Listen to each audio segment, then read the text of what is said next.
McDonald's pizza is freshly baked in our revolutionary ovens in under 5 minutes. Ever wonder what fast food disasters occurred the year you were born? If you're an 80s or 90s kid or born in the new millennium, these are the missteps from decades past that the fast food giants want you to forget. Here are the 10 biggest fast food fails the year you were born, Part 3. You are my worst failure. McDonald's Pizza, 1989.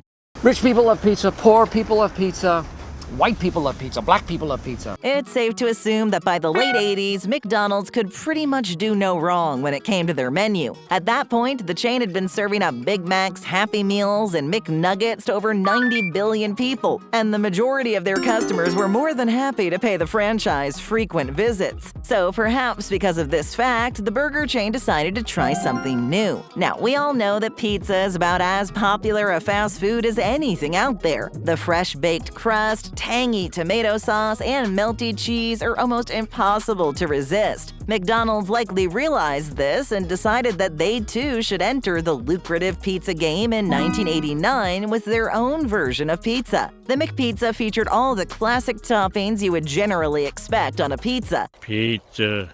What pizza? No radical departures from the established norm. The burger chain was so serious about their pizza endeavor that it even went as far as to develop specialized pizza ovens designed to cook their pizzas as fast as possible. However, despite the McPizza's flavor being just fine, the pizzas took too long for the average McDonald's customer. They also happened to be a bit pricier than the other items on the menu. McDonald's attempt to become the undisputed king of both hamburgers and pizza ultimately didn't work out. It may seem pretty obvious in hindsight to suggest that a franchise that specializes in hamburgers and fries should have expected this outcome and stayed in its lane, right? Well, as you are likely aware, this would not be the last time McDonald's strayed from their comfort zone and tried something wild. But I miss burning my mouth on pizza.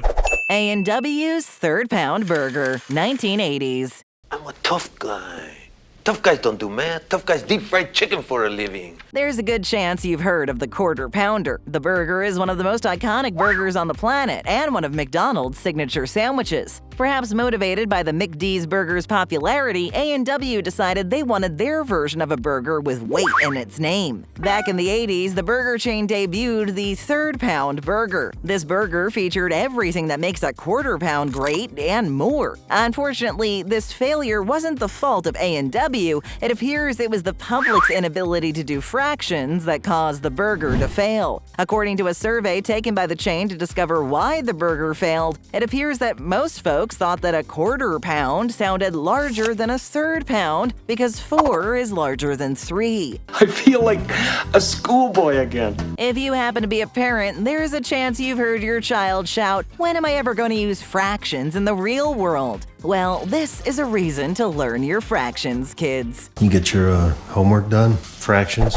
The McLean Deluxe, 1991. McDonald's calls it the new McLean Deluxe, Michael. Okay, we've been here before. When people go out to eat at a fast food joint, generally the last thing they're looking to do is eat healthy. Now, granted, if you happen to be in a rush and you're a health-conscious person, then a quick, healthy option would be a lifesaver. Despite the facts regarding fast food and health, the big chains continue to offer healthy options for those who demand them. I want you to be healthy. Even though the results are often a mixed bag. Fast food chains offering healthy menu items are by no means a new phenomenon, and there are quite a few healthy food flops out there from years past. One of the biggest blunders comes courtesy of McDonald's and their McLean Deluxe. In 1991, the McLean debuted on the McDonald's menu. The new, healthier, stripped-down burger featured just ketchup, mustard, lettuce, pickle, tomato, and a reduced-fat patty. The burger did have less fat than other burgers on the menu, such as the Big Mac, thanks to fewer ingredients and the new patty. The problem with the new patty was that while it was lower in fat, it was higher in carrageenans. What's that? Red seaweed, or more accurately, a chemical derivative of seaweed. Another problem with this lower-fat patty was an overall lack of flavor, which can be linked to its lower fat content. All of a sudden, the advertised 91% fat-free burger was even less appetizing. The 90s were a wacky time. Hey, Michael, can we get you one? That's who it is.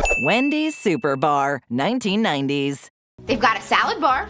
Sometimes fast food chains can get complacent. This can lead to an addition to the menu or even a radical change to the restaurant itself. This was the case in the early 90s when Wendy's decided to add its Super Bar to its locations. The Super Bar featured a different option from the established burger and fries, offering customers a full buffet featuring Mexican food, salad, and pasta, among other items. Anybody for the salad bar? The Super Bar was a victim of its own success, unfortunately, with it becoming too busy for the staff to keep up with restocking and customer demand. Another problem was that many customers felt the need to go for one too many refills while the employees were distracted. The Super Bar ended up being a super problem for Wendy's and ultimately a failure, shutting down completely by 2006. Come on, man, hook me up. Y'all rationing around here? Come on, hook me up. McDonald's Cuban sandwich, 2001.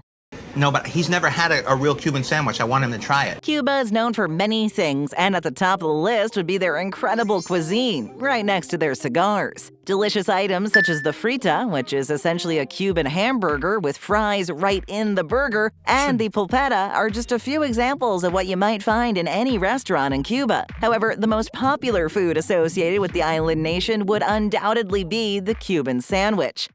Sounds delicious. A Cuban sandwich is a beautiful thing. In fact, most folks who have sampled the sandwich can't help but rave about it, even though the sandwich that has come to symbolize Cuba was actually created in Florida, featuring ham, roasted pork, Swiss cheese, pickles, and mustard, all on Cuban bread. Whatever the origin, the sandwich is a classic. Now, McDonald's rarely ventures from what it's known for. However, the chain occasionally strays from its comfort zone and does introduce a radically new item to its menus. This was the case in 2001 with their version of the Cuban sandwich. Unfortunately, the McCuban was a grande failure. This sandwich was a hit with no one. Cuban Americans didn't like it, nor did anyone else. A for effort, Mickey D's, but a fail is a fail. Where's my sandwich?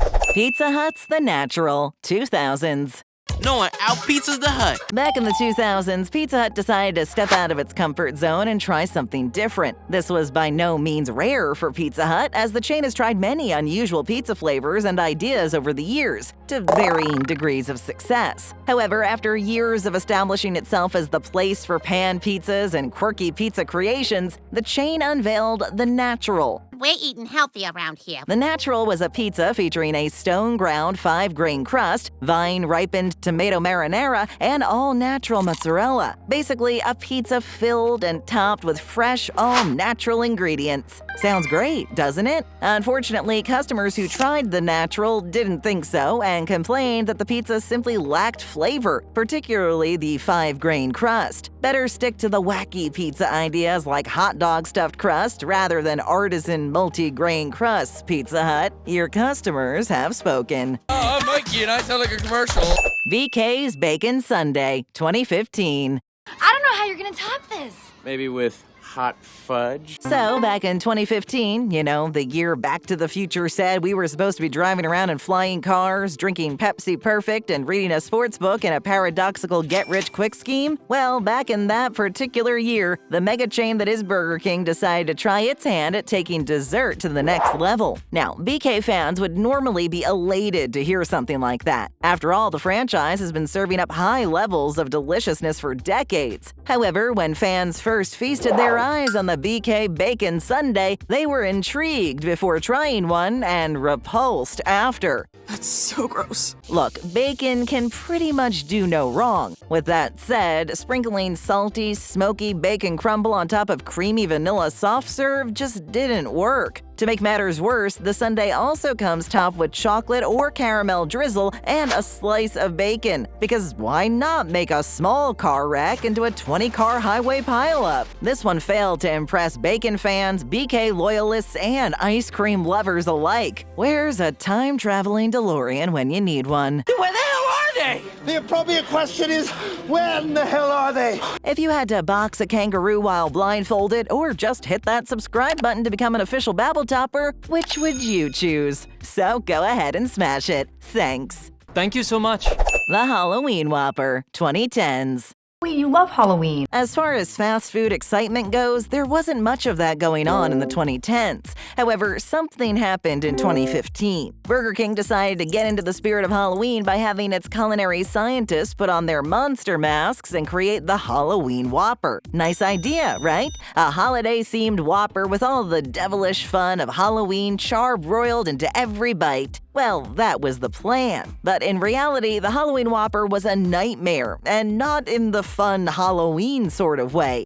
But in a bad way, very bad. The Halloween Whopper featured just about everything you'd expect to find on a Whopper, with the only exceptions being A1 steak sauce and a black bun. Spooky, right? Yep, but for all the wrong reasons. You see, the issue was that the black bun was fine going in, but not so great coming out, if you get the drift. In other words, when it was time to go use the bathroom, you were left with a green surprise in the toilet. Who needs ghosts, zombies, and vampires to frighten you when you have something like that to look forward to? Probably not the way BK wanted to wish their customers a happy Halloween. At first, I drove myself crazy thinking about the things I should have done differently. Wendy's Pretzel Bacon Pub Burger, 2021. We need pretzels. Repeat, pretzels. Wendy's has always been known for some of the tastiest burgers of any fast food chain around. This is especially true when it comes to their bacon-topped burgers, which, to be honest, is just about every burger on the menu. The chain loves bacon, and we're all happier for it. However, despite the iconic burgers featuring smoky, salty goodness, such as the Baconator or the Big Bacon Classic, there was bound to be a miss eventually, and that miss came in the form of 2021's Pretzel Bacon Pub. But on Pretzel Day, well, I like Pretzel Day. Sadly, all the bacon in the world wouldn't be able to save this doomed burger. The Pretzel Bacon Pub seems like a great and tasty idea on paper, but it simply fails to deliver in every area. First of all, the pretzel bun lacks the saltiness that is expected with anything named after a pretzel, especially when compared to other pretzel burgers out there. Moreover, the patty itself is strangely bland. This may be because the burger has so many flavorful ingredients such as smoky honey mustard, Munster cheese, and warm beer cheese sauce. But regardless of the reasons, the beef lacks flavor. In an effort to do something different and exciting, Wendy's just created a burger that falls flat despite all the bells and whistles. This burger was discontinued and then brought back in 2022, only to be discontinued again, which has to tell you something. How's your pretzel? Good. Here are a few honorable mentions, so while we check them out, go ahead and hit that like button. Sonic Piccolos. Fried pickles are better left at the carnival, as Sonic ultimately found out with this food mishap. Back in the 60s, the chain served up the fried pickle slices, and suffice it to say, they were not a huge hit. Come on, let's get you a fried pickle! Though you can still order them because the pickles found a home on the Sonic secret menu. McHotdog. In 1995, McDonald's unleashed the McHotdog. This one has been on and off the menu since its debut, and you can still find it in certain countries like Japan. But stateside, just go to your local baseball stadium instead. You'll be glad you did. McDLT. This one is a great idea on paper, unfortunately not such a good idea in practice. The McDLT was a novelty cooked up by McDonald's that saw customers assemble their burgers themselves, as the hot patty was separated from the cold toppings. The problem was the massive styrofoam packaging, which, as most of us know by now, is the scourge of the environment. Dud. Never got an honorable mention before. Dairy Queen Stacker Burger, 2020s. At Dairy Queen, we don't stop at good enough.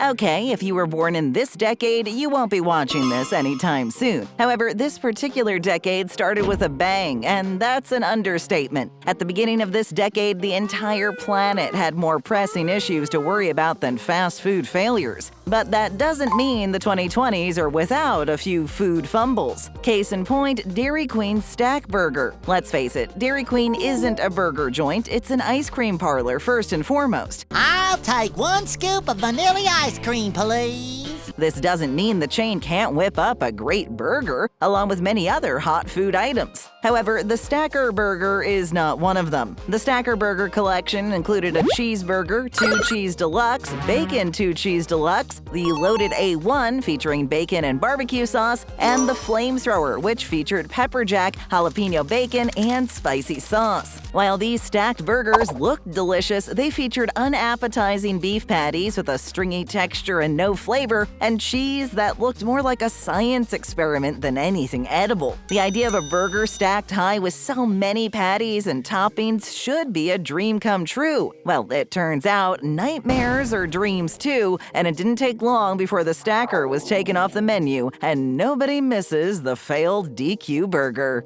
Because a Dairy Queen, good isn't good enough. Stay for seconds and tap or click another great video. Hit that subscribe button and ring that bell to join our notification squad.